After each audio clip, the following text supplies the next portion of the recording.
함께 봅니다. 예수께서 돌아오심에 무리가 환영하니 이는 다 기다렸음이로라. 이에 해당장인 야이로라 하는 사람이 와서 예수의 발 아래 엎드려 자기 집에 오시기를 간구하니 이는 자기에게 12살 된 외딸이 있어 죽어감이로라. 예수께서 가실 때에 무리가 밀려들더라.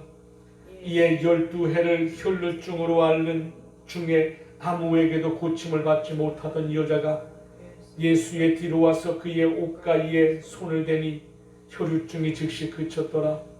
예수께서 이르시되 내게 손을 댄 자가 누구냐 하시니 다 아니라 할 때에 베드로가 이르되 주여 무리가 밀려들어 미나이다. 예수께서 이르시되 내게 손을 댄 자가 있도다.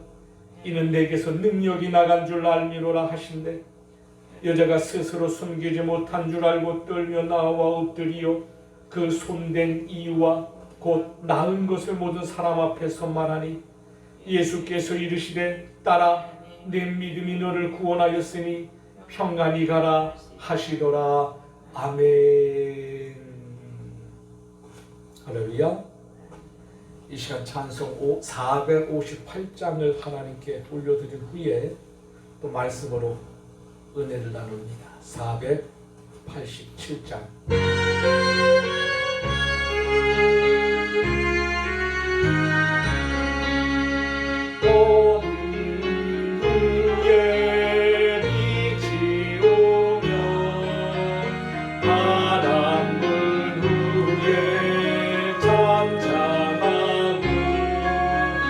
소나기 위에 햇빛 나며 수고한 후에 쉼이 있네. 연약한 후에 강건하며 애통한 후에 위로받고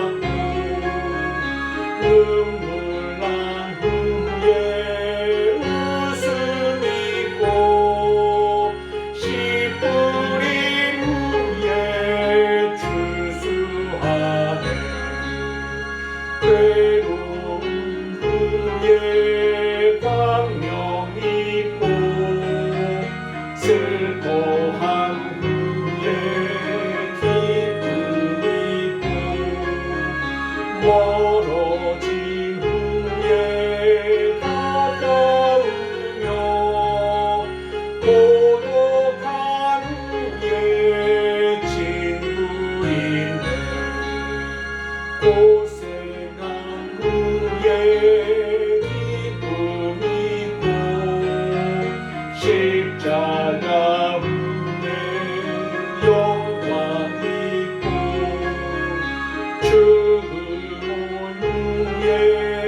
영생하니 이러한 무가 진리로다. 아멘. 우리 하나님께 영광의 박수를 돌립니다. 아멘. 할렐루야. 우리 양옆분 앞뒤분 인사합니다. 오직 예수님밖에 없습니다. 또 한 번 인사합니다. 예수 잘 믿고 함께 천국 갑시다. 아멘. 할렐루야. 여러분, 모든 사람들에게는 그 사람만이 갖고 있는 믿음이 있습니다. 그 믿음이 큰 믿음이든 작은 믿음이든 나름대로의 모습 속에 확신하고 있는 자기만의 믿음이 있지요. 여러분, 그 믿음 그 속에 참 믿음이 있는 줄 믿습니다. 거짓이 아닌 참 믿음, 진짜 믿음이 있다는 거예요. 그 대상을 누구를 향하고 있느냐는 우리 스스로가 너무나도 잘 알고 있다는 거예요. 하나님만이 우리 믿음의 대상임을 믿습니다. 하나님만이 우리 모두의 구원자가 되심을 확신합니다. 여러분, 믿되 하나님을 믿으십시오. 여러분 가지고 있는 그 믿음으로 믿되 우리를 위하여 십자가에 달려 죽으신 예수 그리스도, 3일 만에 부활하신 예수 그리스도 우리 주님을 믿으시기를 주의 이름으로 축원을 드립니다. 오늘 주일 예배를 나오기 전에 제 방에서 잠깐 오늘 본문 말씀을 3번을 거듭 읽어봤어요. 반복적으로. 그 읽어보면서 스스로의 질문을 저에게 해봅니다. 또 그 본문의 말씀 속에 또 하나님으로부터 나름대로 저에게 주시는 은혜가 있었음을 고백합니다. 나에게도 이 여인과 같은 믿음이 있을까? 여러분, 오늘 본문 속에 나오는 주인공인 이 여인과 같은 믿음, 여러분 큰 믿음이든 작은 믿음이든 그 믿음 그 속에 나와 함께하고 있는 예수 그리스도 우리 주님을 향하여 믿음의 손을 높여 잡기를 주의 이름으로 축원을 드립니다. 여러분, 요즘 코로나 사태로 참 한 번도 경험해보지 못한 세상 삶을 살아가고 있지요. 조그만 어린아이 그 입을 가리기 위하여 몸부림을 치며 안 하려고 하는 아이에게 마스크를 씌우며 마스크 안 하면 큰일 난다 타이르는 부모들의 모습 속에서 참 마음이 아픈 모습도 찾을 수가 있는데요. 여러분, 이 코로나 사태 이후에 모든 사람들의 삶이 달라졌습니다. 모든 사람들이 참 4차 대유행이 올 것이다라고 예측하며 나아가는 사람들도 있고, 그 얼마 전만 하더라도 100명의 확진자가 넘으면 큰일 나듯이 그 방방 뛰던 그 모습이 이제는 200명, 300명, 500명, 이제는 700명이 넘는 그 수가 확진자가 매일 발생하고 있다는 거죠. 이제 1000명은 이제 눈앞에 보이는 고지 오르기만 하면 된다는 거지요. 무엇을 의미할까요? 점점 힘들어진다는 거잖아요. 생활 속에서 우리가 힘들어질 때엔 그 힘든 그 자체가 고통이지요. 여러 가지 문제 속에 가정, 자녀, 직장, 사업장, 물질, 건강, 관계 속에서 얽히고 설킨 여러 가지 문제들, 살아가는 삶 자체가 우리를 폭폭하게 만들어 버립니다. 그 속에서 신음하며 더 우울감에 빠져 어려움을 토로하는 사람들이 우리 주변에는 참 많다라고 하지요. 여러분, 모든 사람들에게 닥쳐올 위기 노출되어져 있습니다. 어려움 다 있습니다. 각 가정들마다 문제 다 있습니다. 하다못해 조그만 아이들까지도 살기가 참 어렵다고 이야기합니다. 그 조그만 아이들이 뭘 안다고 살기가 어렵다고 이야기를 할까요? 나름대로 그 아이들에게도 문제가 있다는 겁니다. 자기 하고 싶은 것 할 수 없는 그런 어려움이 있다라고 하는 거지요. 여러분, 시시때 때마다 당장 우리 눈 앞에 때로는 큰 태산이 놓여져 있고 건널 수 없는 깊은 강과 바다 같은 큰 어려움이 펼쳐져 있기도 하지요. 여러분, 당장 여러분 눈앞에 있는 그 문제 어찌 해결하시겠습니까? 모두가 힘들어하고 있는 이 삶 속에서 나에게 닥쳐오는 위기, 여러분 어떻게 극복하시겠습니까? 어저께 뉴스를 들어보니까 그 뉴스 속에서 또 생활의 비관, 그 어려움 속에 수많은 사건 사고 속에 생을 마감하는 그러한 사람들도 있지 않습니까?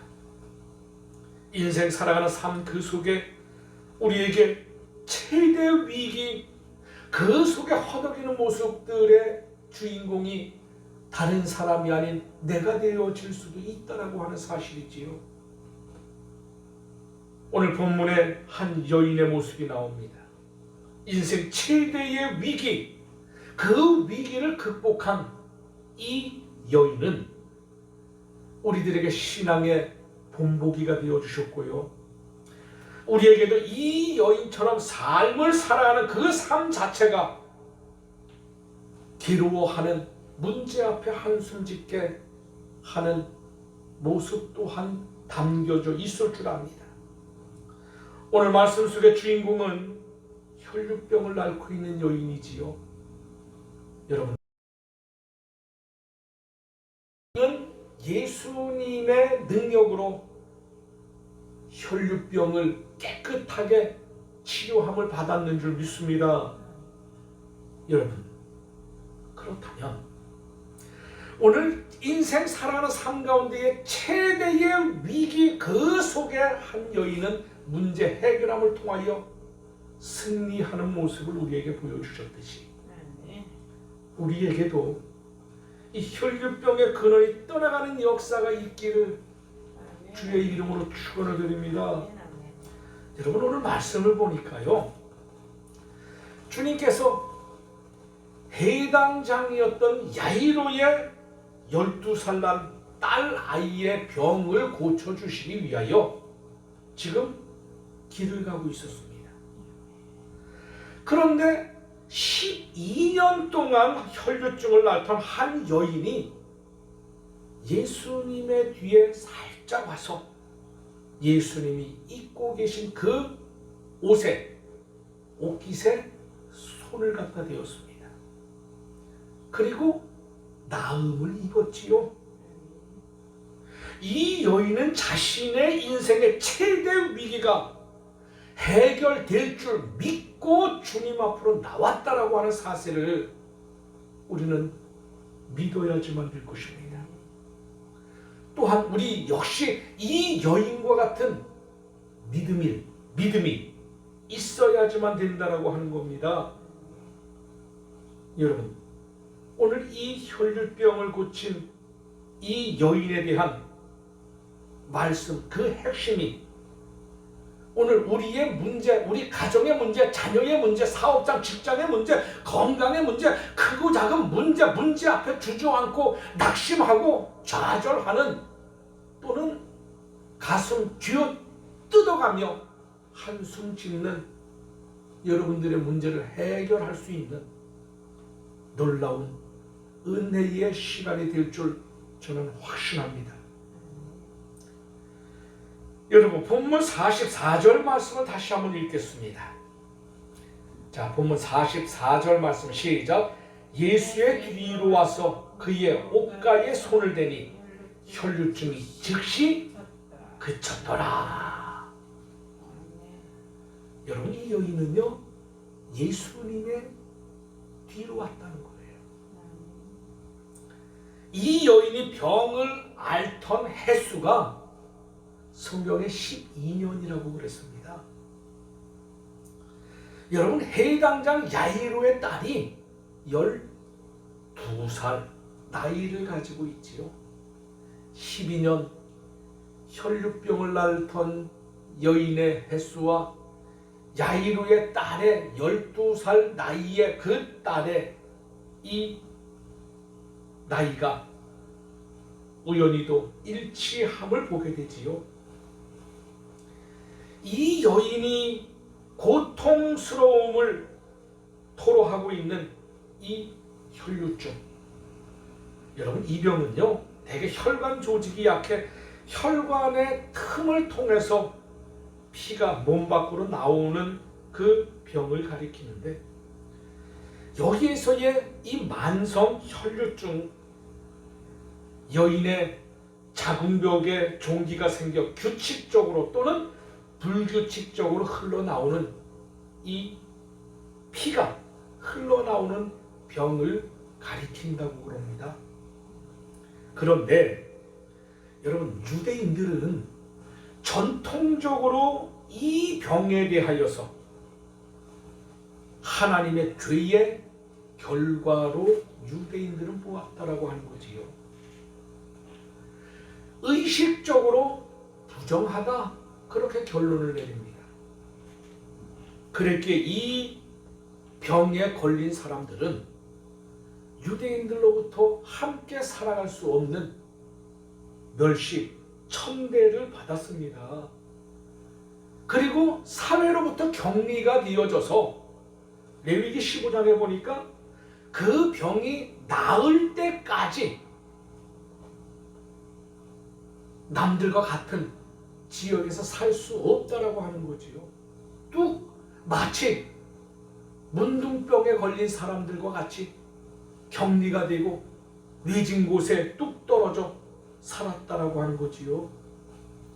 아무튼 이 혈류병에 걸린 여인이 주님의 뒤로 와서 예수님의 옷깃에 손을 대었다라고 하는 거예요. 여기서 주님의 뒤로 왔다라고 하는 것은 예수님 앞으로 나왔다라고 하는 것을 말하는 거지요.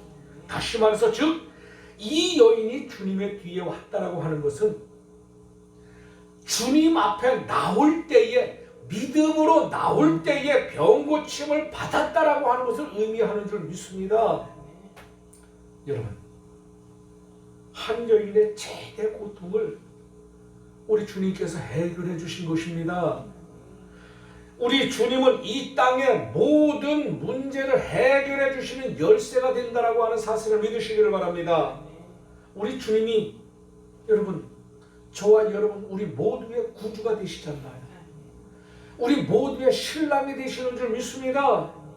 우리 모두의 친구요 임마누엘 주님이시다라고 하는 거지요. 한마디로 말하면 우리 모두를 주께서 도와주신다라고 하는 거예요. 우리 주님의 능력이 믿음의 사람 모두에게 함께 하기를 원하고 있다라고 하는 사실을 여러분 믿음으로 부여잡기를 바랍니다. 우리 하나님을 향하여 좋으신 하나님이라고 이야기합니다. 한번 따라하시기 바랍니다. 하나님은 좋으신 하나님이십니다. 우리 복음서가 찬양도 있잖아요. 좋으신 하나님, 좋으신 하나님, 좋으신 나의 하나님. 우리 하나님은 살아계신 하나님이심을 믿으시기 바랍니다.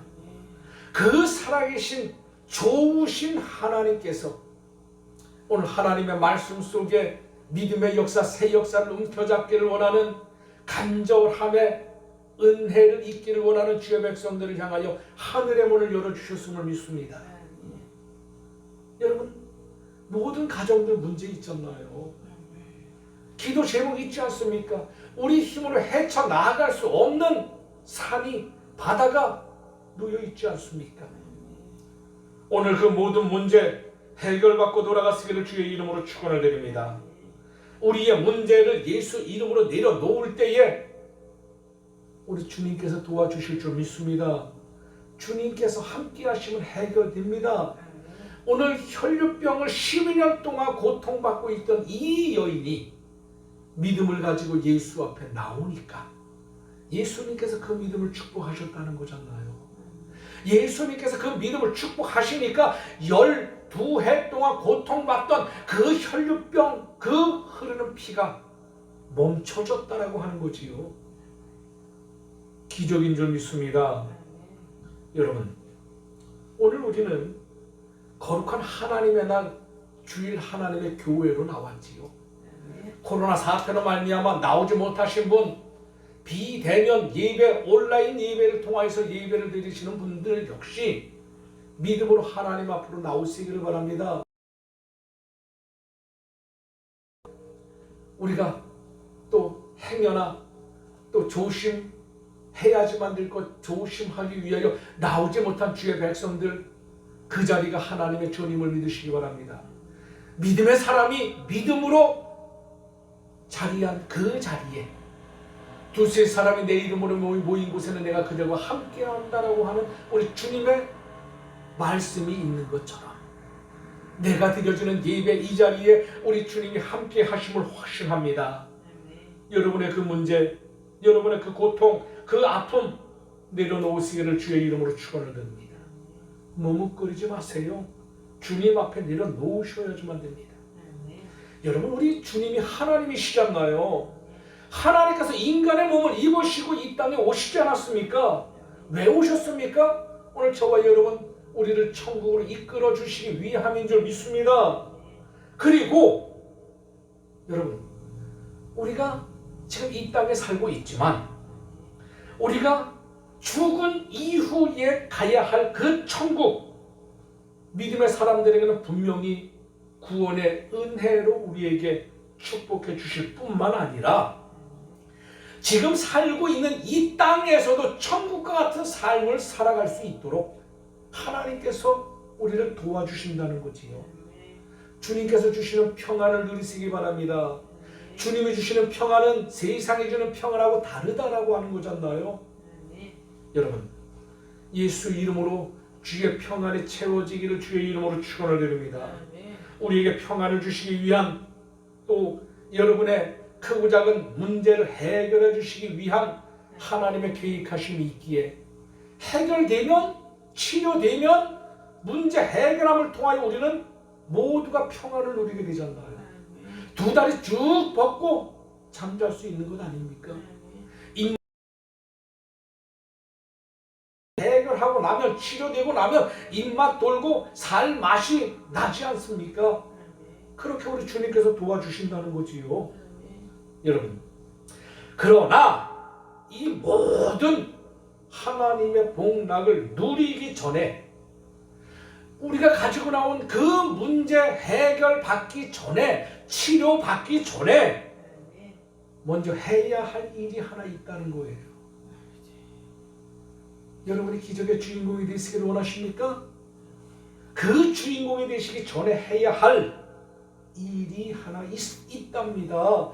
그 일이 무엇인가 하면 바로 오늘 말씀 속의 주인공인 이 여인처럼 고통 가운데에서도 믿음으로 우리 주님 앞으로 나와야지만 된다는 겁니다. 내가 지금 이 시간 우리 주님 믿는 믿음으로 내 문제를 가지고 주님 앞으로 나와야지만 된다는 거예요. 그래야 이 여인처럼 인생의 큰 고통의 짐에서 자유로울 수 있을 줄 믿습니다. 여러분, 사도 바울은 서양 2000년사에서 가장 위대한 사람 중 한 사람입니다. 사도 바울이 쓴 그의 서신서를 보면 그 시작이 대부분 주님의 평안으로부터 인사말이 시작되지요. 여러분, 이런 식입니다. 주의 평안이 너희에게 있을지어다. 주의 평안이 있을지어다 그럽니다. 여러분, 그리고 그가 쓴 글 맨 마지막에는 주의 은혜가 있기를, 은혜가 나에게 있기를 복을 빌어주고 있다라고 하는 거죠. 여러분, 살아가는 삶 앞에 찾아오는 문제는 우리가 막을 수 없습니다. 누구에게나 노출되어져 있고 위기는 누구에게나 찾아오지요. 목사인 저에게도 위기가 있습니다. 고통 있습니다. 아픔 있습니다. 해결받고 치료받아야 할 문제 또한 많이 있습니다. 저만 있습니까? 여러분도 있지 않습니까? 무슨 말입니까? 그만큼 우리는 연약하다는 거예요. 나약하다는 거잖아요. 우리 힘으로 할 수 없는 것이다 라고 하는 거잖아요. 때로는 불안하고 초조한 일 매 순간순간 우리에게 있습니다. 그러나 그 모든 것들 우리 주님께서 주시는 평강으로, 주님께서 주시는 은혜로 이길 수 있다라고 하는 것이지요. 오늘 여러분의 삶 가운데에 여러분 인생 어떠한 문제가 여러분을 힘들게 하십니까? 먼저 주님 앞으로 믿음을 가지고 나오시기 바랍니다. 그리고 그 문제, 그 아픔 주님께 다 맡기시길 주의 이름으로 축원을 드립니다. 그러면 주의 은혜가, 주의 평강이 여러분에게 있을 줄 믿습니다. 우리 주님께서 해결해 주시는 놀라운 새 역사가 있을 줄 믿습니다. 믿음 안에서 말이지요. 주님의 옷자락만 만져도 자기 자신의 문제가, 병이 치료함을 해결될 것을 믿고 나온 한 여인처럼 여러분 오늘 하나님 전에 나오셨잖아요. 하나님 예배의 자리 앞에 몸 따로, 마음 따로, 믿음 따로, 따로 국밥처럼 따로따로 놀면 안 된다는 거지요. 몸은 하나님의 전에 나와 있지만 마음은 세상 속에 나가 있다. 아이고 받아야 할 돈 빨리 가서 받아야 되는데, 아이고 예배 이거 빨리 끝나면 친구 만나기로 한 그 약속 장소 빨리 나가야지만 되는데, 아 오늘 어느 영화 참 재미있다고 하는데 예배 끝나고 가서 영화나 한 편 보아야지 하는데, 여러분 딴 생각하지 마세요. 믿음으로 예수 앞에 나와야지만 되는 거지요. 믿음으로 문제 해결함의 간절함을 가지고 오늘 혈류병을 치료받은 이 한 여인의 믿음과 같이 내 문제 해결함을 받기 위하여 주님 앞으로 나와야지만 된다는 거지요. 세상 생각 뒤로 하세요. 이 시간에는 오직 하나님 앞에 올인하셔야지만 된다는 거지요. 믿음의 올인입니다. 여러분, 하나님은요, 제가 믿는 하나님은요 참 좋으신 하나님이십니다. 근데 제가 믿는 하나님은요 때로는 참 이기적이기도 합니다. 참 욕심이 많으시기도 하고요. 무슨 말입니까? 당신만을 바라보라는 겁니다. 주님만을 바라보라는 거예요. 한눈 팔지 말라는 겁니다. 잡은 손 놓지 말라는 거예요. 꼭 움켜잡되 꽉 움켜잡으라는 겁니다. 나 외에는 다른 그 어떠한 신을 섬기지도 말고 믿지도 말고 쳐다보지도 말고 절하지도 말고 더 좋아하지도 말라는 거예요. 오직 하나님만이 유일한 신이다라고 하는 거지요. 그 하나님을 여러분 가슴속 깊숙이 모셔 드리시기를 주의 이름으로 축원을 드립니다. 우리 예수님밖에 없습니다. 우리 새로운 교회 예배 전에 항상 인사하지 않습니까? 오직 예수님밖에 없습니다. 이 말이 무엇입니까? 오직 한 분이신 하나님, 나를 위하여 구세주가 되어 우리의 전부라는 거지요. 그분으로 인하여 우리가 구원받는 것 아닙니까? 여러분 예수 잘 믿고 천국 가시기 바랍니다. 저는 천국 갑니다. 왜? 제 믿음으로 갑니다. 여러분도 우리 천국에서 다시 만났으면 좋겠습니다. 여러분 믿음으로 천국 가시기 바랍니다.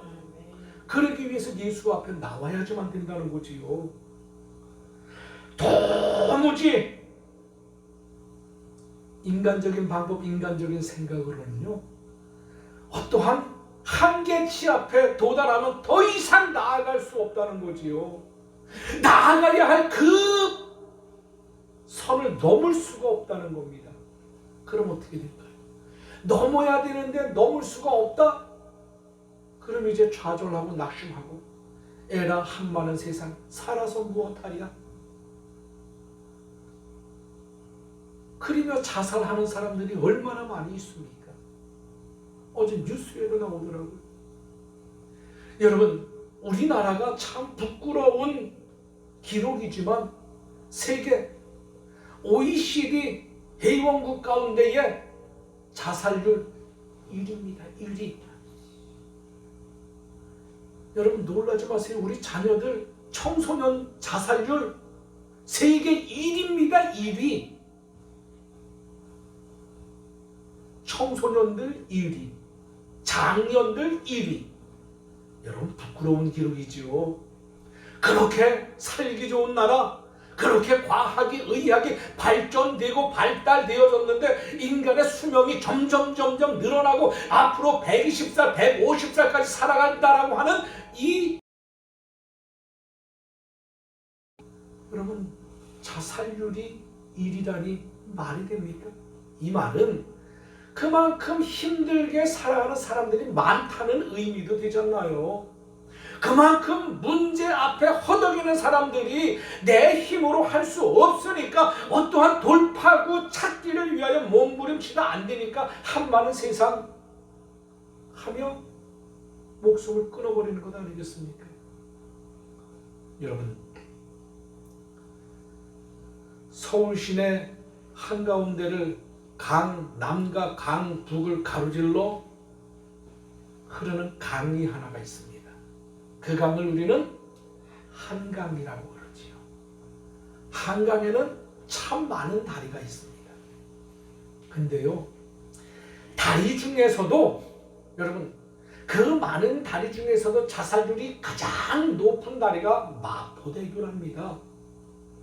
여러분 마포대교를 가끔씩 차를 타고 건너가는데요, 거기에 보면은 이렇게 표지판이 군데 놓여져 있어요. 자살하지 말라는 거지요. 자살하기 전에 다시 한번 생각해 보라는 거지요. 중간에 생명의 전화가 있습니다. 자살하기 위하여 죽으러 나온 사람들 마지막으로 이 전화 붙잡고 전화 다이얼을 다시 한번 마지막으로 한 번만 돌려달라는 것이겠지요. 마포대교만 있습니까? 모든 한강 다리에는 이와 같은 생명의 전화가 군데군데 놓여져 있습니다. 여러분 힘드시지요? 힘들수록 주 앞으로 나오셔야지만 됩니다. 우리 찬양 가운데 그런 찬양 있잖아요. 예수 앞에 나오면 모든 죄 사하고 주님 품에 안기어 편히 쉬리라. 우리 주만 믿으면 모두 구원 얻으며 영생 복락 면류관 확실히 받겠네. 8절 말씀, 수고하고 무거운 짐진 자들아 다 내게로 오라. 내가 너희를 쉬게 하리라. 진정한 쉼은 우리 주님 품밖에 없습니다. 주님 품 안에서만 진정한 쉼이 가능하겠지요. 오늘 혈류병에서 노인받은 이 여인처럼 주님 앞으로 나옴으로 모든 문제를 해결받는 귀한 시간 되기를 주의 이름으로 축원을 드립니다. 모든 행복 주 안에 있습니다. 여러분 세상 속에서 방황하지 마시고요, 주님 앞으로 나오시기 바랍니다. 그리고 결단하시기를 바랍니다. 오늘 주님 앞으로 나의 무거운 짐 다 내려놓고 오직 주님만을 의지하며 사랑하겠노라. 이 시간 결단하시기를 주의 이름으로 축원을 드립니다. 오늘 본문 44절 말씀 다시 한번 보겠습니다. 44절, 예수의 뒤로 와서 그의 옷가에 손을 대니 혈류증이 즉시 그쳤더라. 혈류증이 즉시 그쳤더라. 여러분 이 여인이요, 주님의 옷깃에 손을 댔습니다. 손을. 이 혈류증은요, 모세의 율법에 부정한 병으로 기록되어져 있습니다.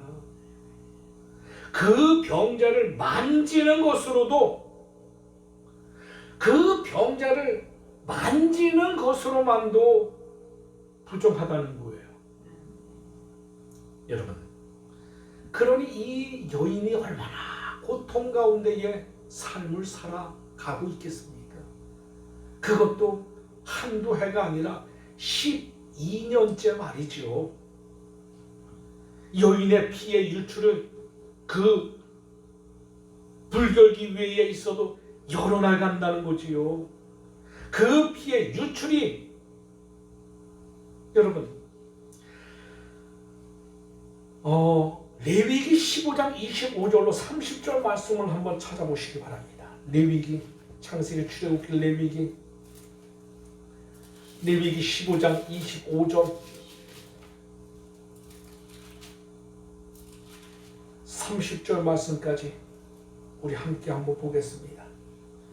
레위기 15장 25절 30절까지 같이 봅니다. 만일 여인의 피의 유출이 그의 불결기가 아닌데도 여러 날이 간다든지 그 유출이 그의 불결기를 지나도 계속되면 그 부정을 유출하는 모든 날 동안은 그 불결한 때와 같이 부정한즉 그의 유출이 있는 모든 날 동안에 그가 눕는 침상은 그에게 불결한 때의 침상과 같고 그가 앉은 모든 자리도 부정함이 불결한 때의 부정과 같으니 그것들을 만지는 자는 다 부정한즉 그의 옷을 빨고 물로 몸을 씻을 것이며 저녁까지 부정할 것이요 그의 유출이 그치면 이레를 센 후에야 정하리니 그는 8째 날에 산비둘기 2마리나 집비둘기 새끼 2마리를 자기를 위하여 가져다가 회막 문 앞 제사장에로 가져갈 것이요 제사장은 그 한 마리는 속죄제로 다른 한 마리는 번제로 드려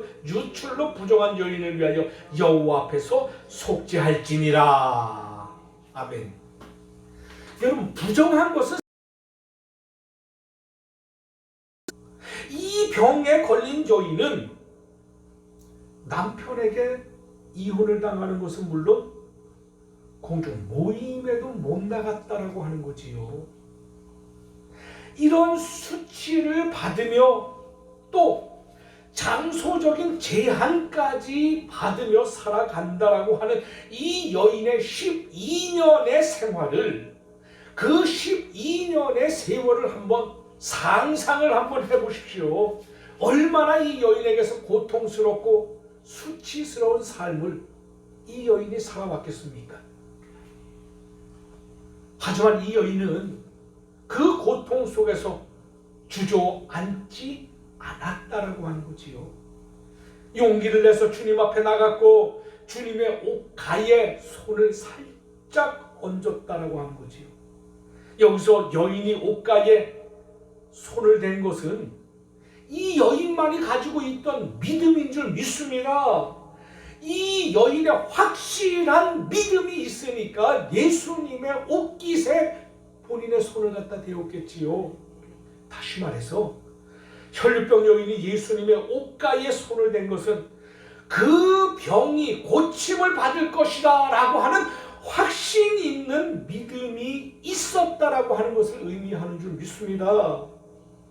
여러분, 여인이 옥자락에 손을 댄 것은 예수님이 나의 해결자가 되신다라고 하는 확신이지요. 믿음의 표현입니다. 다시 말해서 이 여인에게는 확실한 믿음, 분명한 믿음이 있었다는 거예요. 그래서 혈류병에서 자신을 건져줄 분, 오직 그 한 분, 그분만을 믿어야지만 된다는 겁니다. 오늘 밤 이 보면 48절 말씀해 보니까 예수께서 이르시되 딸아 내 믿음이 너를 구원하였으니 평안히 가라 하시더라. 이 말씀대로 예수님의 옷깃에 믿음의 손을 갖다 얹으니까 나았다라고 하는 믿음이잖아요. 여러분, 대단한 믿음입니다. 이 여인의 확실한 믿음입니다. 오늘 저와 여러분 우리 모두도 예수님의 옷가에 손을 갖다 만지기만 해도 내 문제가 해결된다, 내 질병이 치료된다라고 하는 것을 믿는 철통 같은 믿음을 가지시기를 주의 이름으로 축원을 드립니다. 여러분, 예수님의 제자들을 분석해 보았습니다. 주님이 변화산에서 엘리야와 대화하는 그 모습을 보았는데요. 예수께서 십자가의 위기가 처해지니까 그 제자들이 어떻게 합니까? 다 도망갔습니다. 여러분, 도망갔다라고 하는 거는요, 확신 있는 믿음이 없었다라고 하는 것이잖아요. 아니, 변화산에서 엘리야와 대화하는 모습도 보았던 그 제자들이 예수님의 십자가 위기가 닥치니까 모두가 도망가 버리잖아요. 그 믿음이 있다라고 자랑하던 수제자 베드로는 3번씩이나 주님을 모른다라고 저주까지 내뱉지 않습니까? 여러분, 그들이 주님과 3년 반을 함께 먹고 자고 함께 한 몸으로 다녔는데도 말이지요. 그런데 예수님께서 십자가에 죽으시니까 그 주님으로부터 가르침을 받았던 놀라운 그 역사, 그 모든 것들을 새카맣게 잃어버리고 예전에 자기 자신들이 살던 과거의 그 현장으로 돌아갔다라고 하는 것이지요. 이 모습은 너무나도 믿음이 없는 모습이었다라고 하는 겁니다. 도마 같은 경우에는 여기다 한술 더 얹어놓지 않습니까? 부활하신 주님이 그 앞에 나타났는데도 말이지요. 믿지 않았습니다. 그리고 한다는 말이 내가 그 손의 못자국을 보며 내 손가락을 그 못자국에 넣으며 내 손이 그 옆구리에 넣어보지 않고는 믿지 않겠다. 요한복음 20장 25절 말씀입니다. 도마가 그러지 않습니까? 그 수제자인 베드로가 3번씩이나 부인하잖아요. 여러분, 풍랑을 만난 제자들의 두려워하는 그 모습 속에 예수님이 무리로 걸어오십니다. 그 베드로가 주님께서 바다를 걸어오시는 것을 보고도 자신도 무리를 걷게 해달라고 요청하기도 했던 그 베드로가 잠시 무리를 걸었지만 바람 한번 휙 몰아치니까 그 두려운 마음에 확신 없는 믿음의 모습으로 물에 빠져들지 않습니까? 그 모습을 본 주님께서 믿음 없음을 책망하지 않습니까?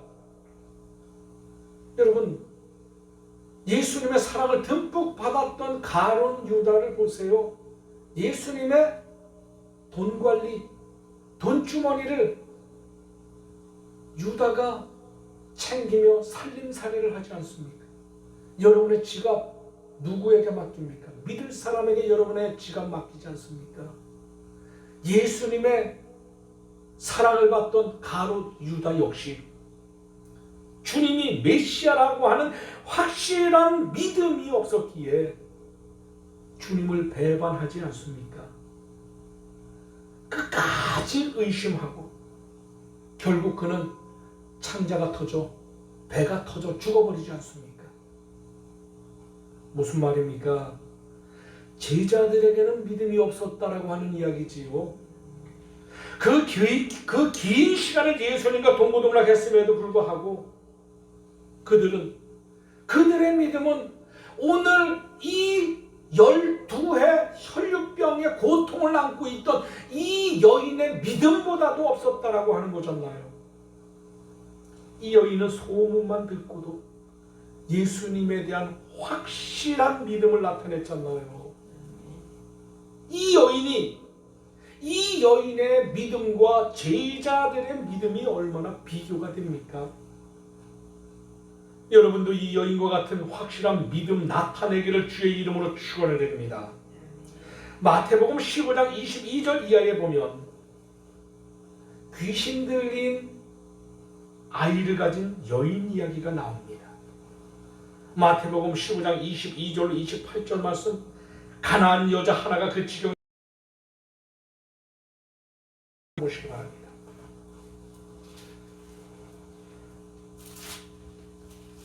마태복음 15장 22절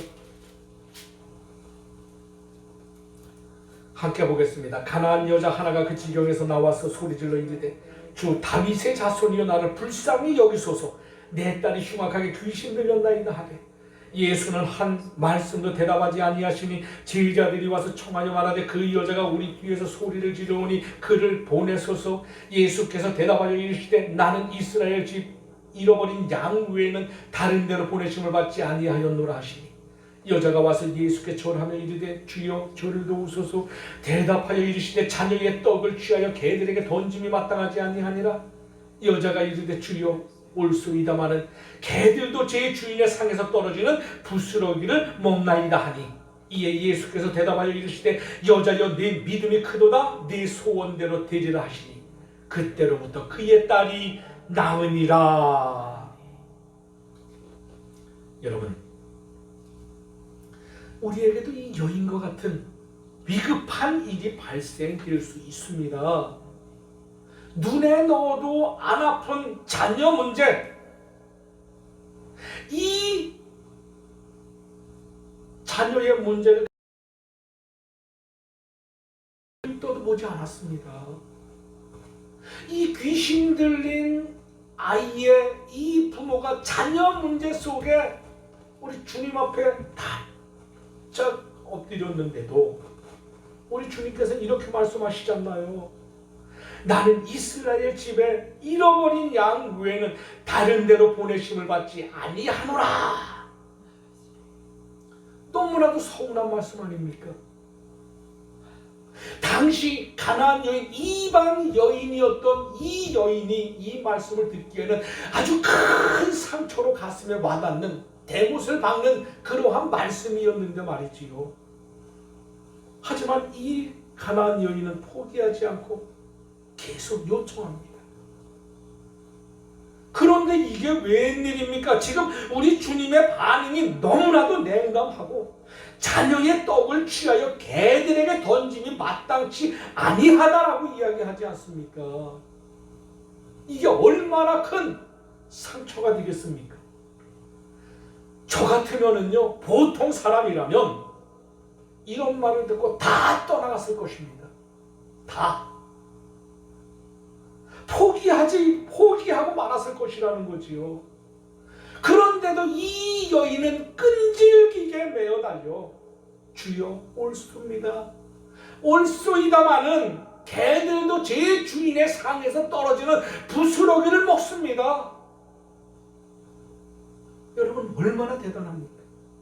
자기를 개로 비유를 합니다. 주인의 상에서 떨어지는 부스러기를 먹고 산다라고 하는 이 엄청난 대답이 결국 우리 주님의 감동을 이끌지 않습니까? 여자여 내 믿음이 크도다, 네 소원대로 되리라.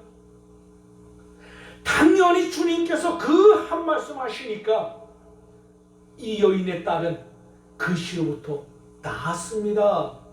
예수 능력으로 나은 줄 믿습니다. 이렇게 위대한 역사를 일으켰다라고 하는 거지요. 탐탁지 않게 여기시던 주님의 마음까지 바꾸게 하는 그 모습이 바로 믿음이라는 겁니다. 믿음. 이 믿음으로 여러분의 모든 문제가 다 해결받기를 주의 이름으로 축원을 드립니다. 치유받기를 주의 이름으로 축원을 드립니다. 마태복음 17장 말씀에 보면 간질병 아들을 가진 한 여인의 이야기가 나옵니다. 이 여인이 자기 아들 고쳐주기를 간절히 간청하지만 예수님의 제자들은 그렇게 하지 못했습니다. 그러자 이 여인이 이 문제를 가지고 예수님을 찾아갑니다.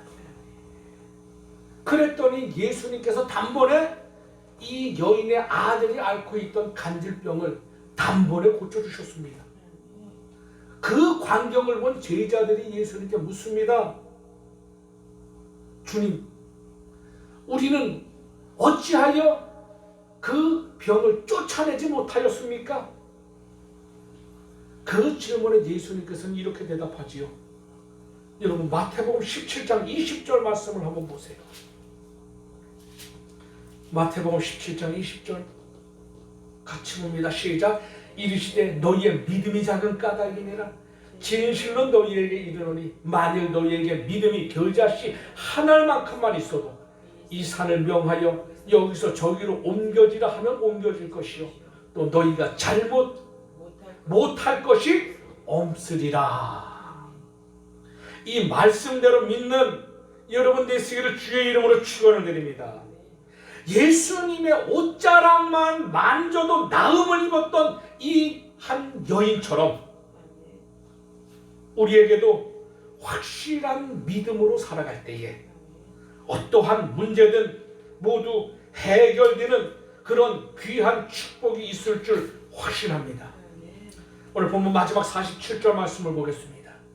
여자가 스스로 숨기지 못할 줄 알고 떨며 나와 엎드리어 그 손댄 이유와 곧 나은 것을 모든 사람 앞에서 말하니. 이 여인이 나은 것을 모든 사람들 앞에서 이야기했다는 거잖아요. 여러분, 당시 유대인들이 입고 다니는 옷은 네모 반듯한 우리 담요 같은, 흔히 담요 같은 그러한 모양을 하고 있습니다. 이 옷은 사막 같은, 광야 같은 그러한 곳을 걸어갈 때엔 입을 대용으로 사용하기도 하고, 여러분 또 옷에 네 귀에는, 이 보에는 술이 드리워져 있지요. 이 옷에 술을 단 목적은 민수기 15장 37절로 41절 말씀에 잘 기록되어져 있는데, 간단히 말하면 하나님의 율법을 기억하게 한 장치였다라고 하는 거예요. 옷, 술을 단 목적이. 아마도 이 혈류병 여인이 낫기를 소원하면서 예수님의 옷깃, 이 술에다가 손을 댔던 것 같습니다. 그리고 병이 나음을 얻자 모든 사람 앞에서 고했다, 그렇게 기록되어져 있지요. 모든 사람들 앞에서 고했다라고 하는 말은요, 예수님의 능력을 고했다, 증거했다라고 하는 이야기지요. 다시 말하면 나은 것을 모든 사람들 앞에서 고한 것은 문제 해결함을 받고 주님을 증거하는 삶을 살았다라고 하는 의미인 줄 믿습니다. 여러분, 내가 주님의 기쁨이 되는 삶을 살기를 원한다? 여러분, 우리 주님께서 가장 기뻐하는 일은 영혼을 살리는 일인 줄 믿습니다. 전도하는 일이라는 거잖아요. 전도는 내가 주님께 받은 것들을 나타내며 하나님을 향하여 드리는 것이지요. 그 우리가 전도할 때 이야기하잖아요. 예수 믿으세요. 예수 믿으면 이런 점도 좋습니다. 그러면서 내가 예수 믿고 이렇게 되었습니다. 이러한 변화를 받았습니다. 이러한 고침을 받았습니다. 내가 믿는 하나님, 당신도 한번 믿어보세요.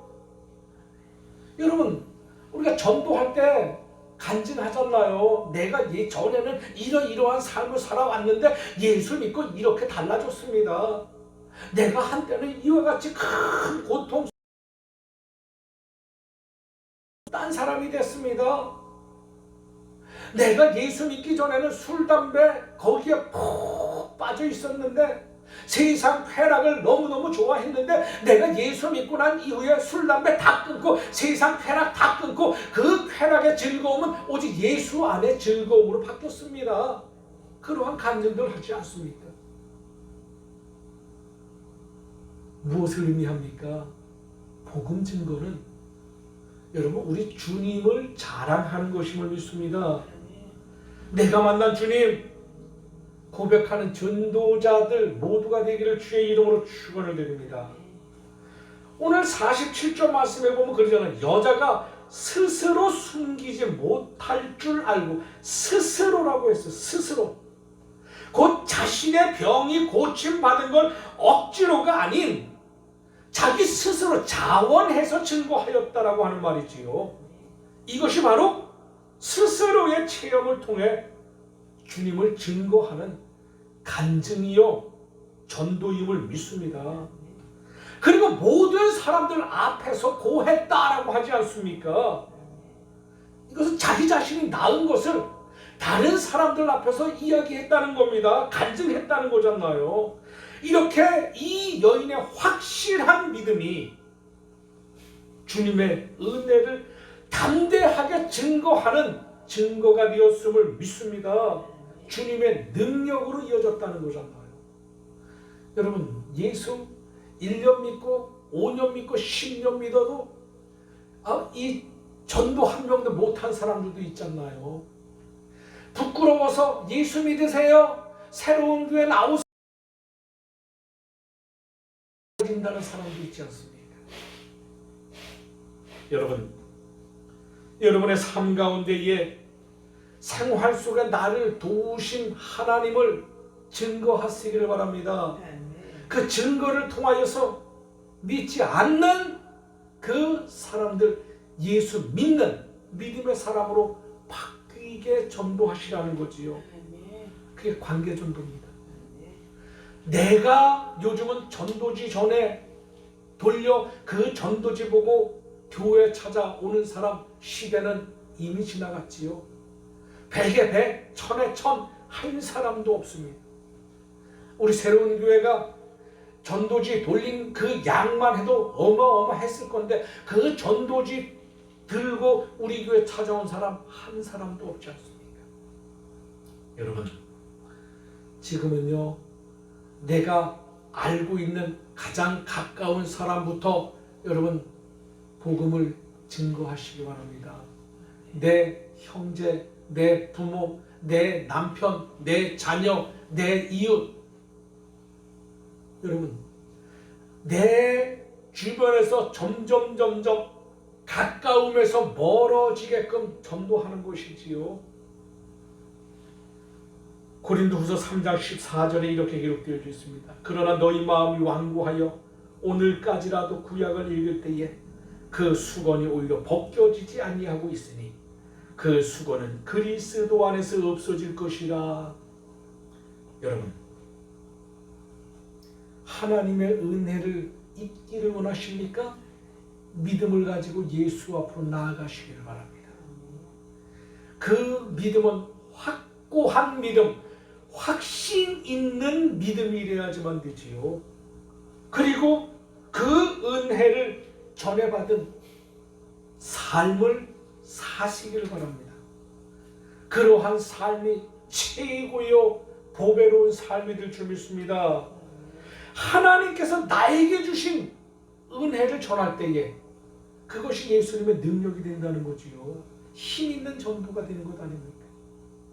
내가 경험했던 것을 다른 사람에게 증거하는데 여러분, 그동안 나의 출세, 나의 안정, 돈, 명예 이러한 것들로만 행복이 있는 줄 알고 몸부림치며 열심히 살아왔다면 여러분, 오늘부터 이후의 삶, 남은 생의 삶은 오직 주님을 위하여 헌신하는 복음을 증거하는 믿음의 삶을 살기를 주의 이름으로 축원을 드립니다.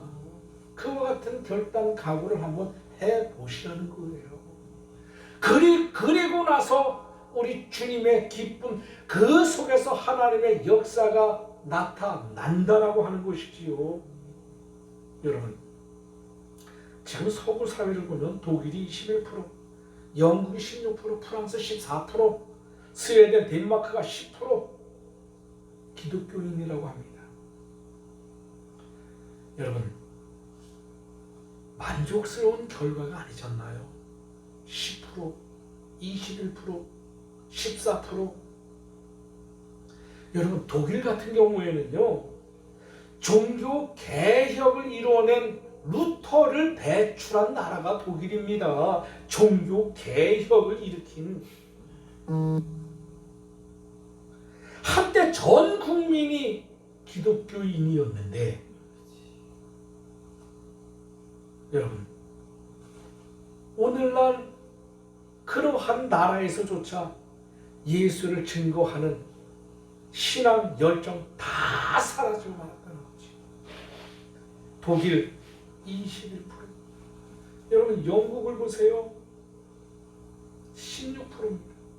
그 대형 교회들이 수두룩한 그 영국의 대형 교회들이 지금은 전부 술집으로 또는 텅 빈 교회당으로 바뀌었다라고 하는 거잖아요. 반면 여러분 우리나라 정말로 조그마한 대한민국 세계 선교 2위입니다. 1위가 미국인데요. 머지않아 그 1위 자리를 탈환할 줄 믿습니다. 그만큼 주님을 증거하고자 하는 신앙의 열정이 강하다는 이야기잖아요. 지난주에 저에게 온 이 신문을 보니까, 기독교 신문을 보니까 여러분 현재 우리나라에 169개 나라인가요? 거기에 한국 선교사님들이 다 들어가 있다라고 하는 거잖아요. 선교는 누구나 하는, 누구는 하고 누구는 안 해도 되는 그런 것이 아니라 누구나 다 해야지만 돼요. 영혼을 살리는 목적이 있기 때문에 그렇습니다. 그러니까 우리 교회 선교 헌금 보내지 않습니까? 보내는 선교사가 내가 필드에 나가지는 못하지만 나를 대신해서 필드에 나가 싸워주고 있는 그 선교사님들에게 총알을, 무기를 공급해 주는 거잖아요. 선교 헌금이. 여러분 선교 헌금 많이 내시기를 바랍니다. 영혼을 살리는 목적이 거기에 있지요. 여러분 하나님을 증거하고자 하는 신앙의 열정이 강하면 강할수록 우리가 영혼을 살려야지만 되는 복음 증거자가 되어지는 그 열정이 식지 않아야지만 될 줄 믿습니다. 여러분 이 모습 잃지 않기를 바랍니다. 아니 더 바랍니다. 요즘 코로나 사태로 말미암아 많은 사람들이 위기, 교회의 위기입니다. 신앙의 위기입니다. 믿음 지키기 참 어렵습니다. 왜? 법으로 금하고 있잖아요. 예배 드리는 자체를 못 드리게 하잖아요. 우리 교회도 보세요. 밥 먹듯이 구청에서 나와 사진 찍어가고 점검해가고. 여러분 예배는 하나님과 나의 1대1의 대면 예배를 통하여 만남이 이루어지는 겁니다. 근데 정부에서는 대면 예배 드리지 말라 그러잖아요. 온라인 예배, 비대면 예배 드리라고 이야기하지 않습니까? 여러분 믿음의 사람은 믿음으로 살아가는 겁니다. 물고기가 물 밖으로 나가면 죽듯이 믿음의 사람이, 교회 안에 있는 사람이 세상 속으로 들어가면 영이 죽게 되어진다는 거지요. 오늘 우리가 받은 은혜 하나도 빠짐없이 증거하는 삶을 살아가시기를 바랍니다. 여러분 우리 교회가 사실상 조그마한 교회인데 하나님을 향하여 나아가기를 원하는 믿음의 욕심은 엄청 크잖아요. 우리가 사람을 낚는 어부가 되자라고 하는 표현을 좀 했어요. 예수 영접 20명 목표입니다. 목표가 이루어질 줄 믿습니다. 여러분 이 목표는 이루기를 원하는 목표잖아요. 이루어질 때까지 하면 이루어집니다. 여러분 영혼을 살리는 것은 하나님의 계획하심이잖아요. 그 영혼 살리기 위하여 우리 주님께서 예수 십자가에 못 박혀 죽지 않았습니까?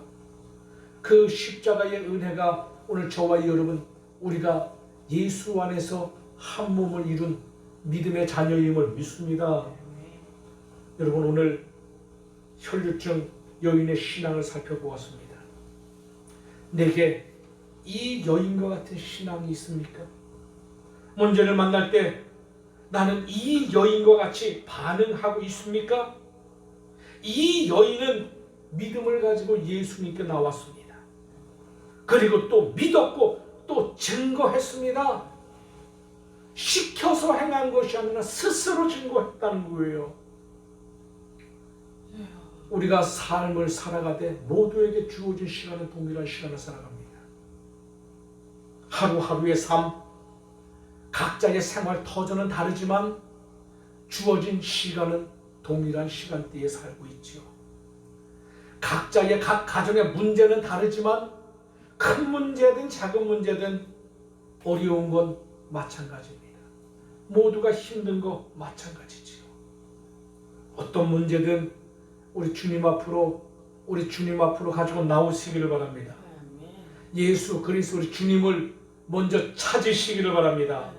그리고 그 문제가 해결될 줄 믿고 그 믿음으로 사시기를 바랍니다. 그리고 그 문제가 믿음 안에 해결되면 그 일로 인한 주님을 증거하는 삶을 증거하시기를 바랍니다. 그것이 간증이요 전도입니다. 이처럼 복된 신앙, 믿음의 삶을 살기를 주의 이름으로 축원을 드립니다. 기도합니다. 하나님 아버지 감사합니다. 귀한 말씀 주셔서 다시 한번 저희들의 마음의 뜨거움을 허락하시니 감사합니다. 혈류병을 고침받은 여인의 믿음이 우리의 믿음이 되게 도와주옵소서. 우리의 문제 역시, 우리의 질병 역시 예수 그리스도 주님 입은 옷깃을 붙잡을 수 있도록, 손댈 수 있도록 은혜를 주시되 확신 있는 믿음으로 주님의 옷을 부여잡게 도와 주옵소서. 그리고 그 확신을 움켜잡고 믿음으로 살아갈 때엔 반드시 주님의 평안이 우리에게 임할 줄 확신하오니 우리에게 한없는 하늘문을 흔들어 넘치는 이른비와 늦은비의 역사가 있게 하나님 축복하여 주시옵소서. 예수님의 이름으로 기도하옵나이다. 아멘. 213장